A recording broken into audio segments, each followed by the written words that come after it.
ኢትዮጵያ ውስጥ በ2010 ዓ.ም የመንግስታዊ አመራር ለውጥ ተደርጎ በወቅቱ አገሪቱን ሲመራ በነበረው የኢትዮጵያ ሕዝቦች አብዮታዊ ዲሞክራሲ ግንባር በምህጻሩ ኢህአዴግ በጠቅላይ ሚኒስትርነት የተሾሙት ጠቅላይ ሚኒስትር አብይ አህመድ ወደ ስልጣን ከመጡ ዛሬ ድፍን 7 ዓመታት ተቆጠሩ።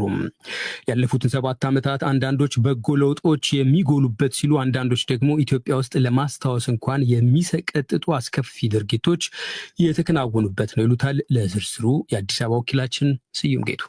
ዛሬ መጋቢት 24 ቀን 2017 ዓ.ም ጠቅላይ ሚኒስትር አብይ አህመድ ወደ ስልጣን ከመጡ 7ኛ ዓመታቸውን የደፈኑበት ነው።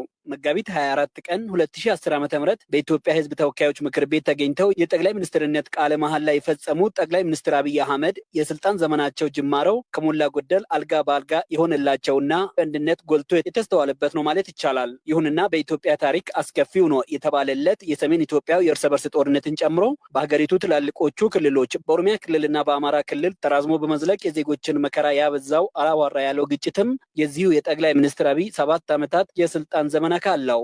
ለመሆኑ ያለፉት 7 ዓመታት ኢትዮጵያውያን እንዴት ያስታውሱታል? ዛሬ ዕለቱን በማስመልከት በኦሮሚያ ክልል በርካታ ከተሞችና ከኦሮሚያ ክልልም ውጭ ባሉ የተወሰኑ ከተሞች መንግስታዊ ለውጡን የሚያሞካሹና ባለፉት 7 ዓመታት ተገኙ የተባሉትን ትሩፋቶች ያወደሱ ህዝባዊ የድጋፍ ሰልፎች ሲከናወኑ ውለዋል። በዚህም በጠቅላይ ሚኒስትር አብይ አህመድ አመራርነት ተገኙ የተባሉ መልካም ለውጦች ተስተጋብተዋል። አቶ ሰለሞን ተፈራ በከፍተኛ ትምህርት ተቋማት የፖለቲካል ሳይንስ ባለሙያና የሀገሪቱ ፖለቲካዊ ሁናቴዎችን በቅርበት የሚከታተሉ ናቸው።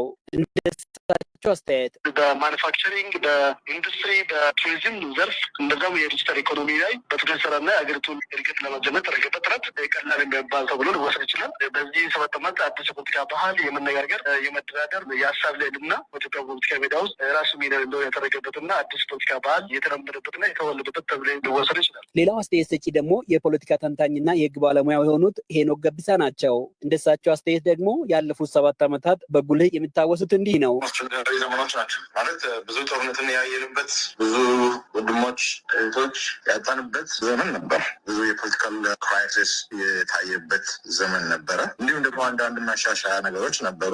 የኮሪዶር ልማት የሚባል በኢኮኖሚክ ዴቨሎፕመንት በኩል ከተማን የማሳመር አርባናይዜሽን፣ እንደዛ ነገሮች የታዩበት ዘመን ነው። በአጠቃላይ ግን ጦርነት ከመጀመሪያው እስካሁን ድረስ የታየበት ያለው ሀገር ነው። 7 ዓመቱ ብዙ ነገሮችን እያስተናገደ ያለው ዓመታት ነው ማለት ነው። ባለፉት 7 ዓመታት እንደ ሀገር ከተገኙ ትሩፋቶችና ተግዳሮቶች የትኛው ሲጎላ ይሆን? እንደ ዶክተር ሄኖክ አስተያየት ጉልቱ ነው የሚጎላው። የምን ጥያቄ አለው? የትግራይ ጦርነት 1.5 ሚሊዮን ህዝብ የተገደለበት፣ ኦሮሚያ፣ አማራ ክልል ሰው እያለቀበት፣ በሰላም ወጥቶ መግባት የማይችሉበት፣ ዛሬ ብዙ ሰዎች ከቤት ወጥተው መንገድ ላይ ለማኝ ሆነው የቀሩበት ዘመን ነው። ስኬቱን ብንመለከት ከተማን ከማሳመር ውጭ ሌላ ስኬት አላየሁም።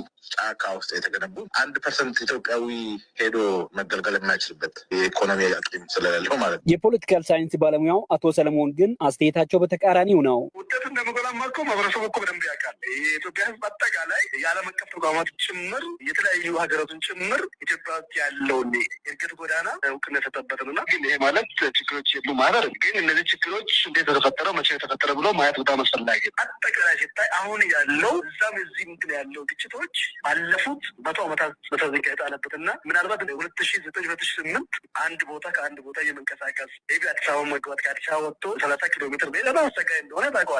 አሁን ባለው ወቅት ብቻ ግጭቶች እንዳለ ወስዶ ማሰብ እኔ ትክክል ብዬ አላስብም። ፖለቲካ ባህል ነው። መነጋገር በመረት በይቅርታ መፈታት እንዳለበት መንግስትም ጥሪ እያቀረበው እንደሆነ አንዱ ሰው የማይጎዳ ነው። ሰው ይሄ ነው ለምችለው ዛሬ በኢትዮጵያ የታወሰው የጠቅላይ ሚኒስትር አብይ አህመድ 7ኛ ዓመት የስልጣን ዘመንና አባይ ወንዝ ላይ እየተገነባ ያለው የታላቁ ህዳሴ ግድብ መሰረተ ድንጋይ የተጣለበት 14ኛ ዓመት መንግስት በሚቆጣጠራቸው መገናኛ ብዙሃንና በባለስልጣናቱ ዘንድ አብይ ርዕሰ ጉዳይ ሆኖ ነው የዋለው። ለዶይቼ ቬለ ዘገባ ስዩም ጌቱ ነኝ ከአዲስ አበባ። የትግራይ ክልል ጊዜያዊ አስተዳደር እንደ አዲስ እየተዋቀረ እንደሚገኝ ከፌዴራል መንግስት በኩል ይገለጻል። በአቶ ጌታቸው ረዳ የሚመራው የህዝባዊ ወያኔ ሓርነት ትግራይ በምህጻሩ ህወሓት ቡድን ባወጣው መግለጫ በጊዜያዊ አስተዳደሩ አወቃቀር ዙሪያ ምክር ሀሳቦችን አቅርቧል። ሌሎች በትግራይ ክልል የሚንቀሳቀሱ ተቃዋሚ ፓርቲዎች ደግሞ እስከ ምርጫ ድረስ የሚዘልቀው የትግራይ ክልል ጊዜያዊ አስተዳደር አካታች ሆኖ እንዲሻሻል ጥሪ አቅርቧል። የመቀለ ወኪላችን ሚሊዮን አለስላሴ ዝርዝር ዘገባ ልኮልናል። ከፕሪቶሪያው የሰላም ስምምነት በኋላ መጋቢት 2015 ዓ.ም የተመሰረተው የትግራይ ጊዜያዊ አስተዳደር የሁለት ዓመት የስራ ጊዜው መጠናቀቁ ተከትሎ የአዋጅ ማሻሻያና ሌሎች ለውጦች ተደርገውበት እስከ ቀጣዩ ምርጫ ድረስ እንደሚዘልቅ በፌዴራል መንግስቱ ሲገለጽ ቆይቷል። በዶክተር ደብረጽዮን የሚመራው የህወሓት ቡድን በጊዜያዊ አስተዳደሩ ላይ ለውጦች እንዲደረጉ ከፌዴራል መንግስቱ ጋር እየተነጋገረ እንዳለ አስቀድሞ አስታውቆ የነበረ ሲሆን በትናንትናው ዕለት መግለጫ ያሰራጨው በአቶ ጌታቸው ረዳ የሚመራው የህወሓት ቡድን ደግሞ የስልጣን ዘመኑ የሚራዘመው የትግራይ ጊዜያዊ አስተዳደር አወቃቀሩ እንዴት ይሁን በሚል ጉዳይ ዙሪያ ምክረ ሀሳቦች ይዘው ቀርበዋል። በአቶ ጌታቸው ረዳ የሚመራው የህወሓት ቡድን መጋቢት 19ና 20 2017 ዓ.ም አካሄደው ከተባለ ስብሰባ በኋላ የወጣው መግለጫ እንደሚያሳየው በሂደት ላይ ያለው የትግራይ ጊዜያዊ አስተዳደር ዳግም የማዋቀርና ማደራጀት ተግባር በሚመለከት ዝርዝር ነጥቦችን ያነሳል። በትግራይ ጊዜያዊ አስተዳደር ማደራጀት በሚመለከት ያለን ሀሳብ የምናቀርበው መነሻችን የፕሪቶሪያ ስምምነት መሰረት በማድረግ ነው የሚለው ይህ መግለጫ የአንድ ፓርቲ የበላይነት የሌለው ሁሉም የፖለቲካ ፓርቲዎች ያካተተ በእኩልነት ያሳተፈ ተደርጎ እንዲቋቋም በዚህ መሰረት ደግሞ የዞን አስተዳደሮችም እንዲሻሻሉ ይጠይቃል። ከዚህ በተጨማሪ በከተሞች፣ ወረዳዎች፣ ቀበሌዎች ደግሞ በህዝብ የተመረጡ አስተዳደሮች በአስቸኳይ ተቋቁመው የጊዜያዊ አስተዳደሩ አካል እንዲሆኑ ሀሳብ ያቀርባል። ይህ ጊዜ አስተዳደር ወደ ስራ እንዲገባ ደግሞ የትግራይ ኃይሎች አስቀድሞ ወደ ተዘጋጀላቸው ካምፖች እንዲገቡ፣ ፖሊስ የጸጥታ ስራ እንዲሰራ፣ በዚህ ማሻሻያ መግባባት ከተደረሰ ደግሞ ጊዜ አስተዳደሩ እስከ ቀበሌ ድረስ በአንድ ወር ጊዜ ውስጥ ተዋቅሮ ስራ እንዲጀምር ሀሳብ ያቀርባል። በዚህ ጉዳይ ማብራሪያ የሰጡን የትግራይ ደቡባዊ ዞን አስተዳዳሪ አቶ ሀፍቱ ኪሮስ በትግራይ ውስጥ ያሉ የተለያየ አስተሳሰብ ያላቸውን ኃይሎች ኢንተርቴይን ለማድረግ የሚያስችል ፕላትፎርም ሊኖረን ይገባል። ስለዚህ ምንድነው እያልን ያለ ነው? እኛ ምርጫውን እስከምናካሄድ ድረስ ያለፍንበት የመመከት ምዕራፍም ተጋሩ አንድ ሆኖ የመከተት ነው። ስለዚህ የጊዜያዊ አስተዳደሩ ባለቤቶች እነዚህ ኃይሎች ናቸው። ዘርፎር ይሄ ኃይል እነዚህን ኃይሎች ማሳተፍ አለበት ነው እያልን ያለ ነው እኛ ማለት ነው። በዚህ ጊዜ አስተዳደር ዳግም ማዋቀር ጉዳይ በትግራይ ከሚንቀሳቀሱ ፓርቲዎች እንዲሁ የተለያዩ ሀሳቦች የሚቀርቡ ሲሆን አሲምባ ዲሞክራሲያዊ ፓርቲ ስራ ላይ የቆየው የትግራይ ጊዜ አስተዳደር አካታች አልነበረም ሲል ይተቻል። ይህ ተከትሎም የቅቡልነት ጨምሮ የተለያዩ ችግሮች እንደገጠሙት የሚገልጹት የአሲምባ ዲሞክራሲያዊ ፓርቲ ሊቀመንበር አቶ ዶሪ አስገዶም በበኩላቸው ይህ የሚቀይር ማሻሻያ እንዲደረግ ፌዴራል መንግስቱና ሌሎች የሚመለከታቸው አካላት ትኩረት ያድርጉ ብለዋል።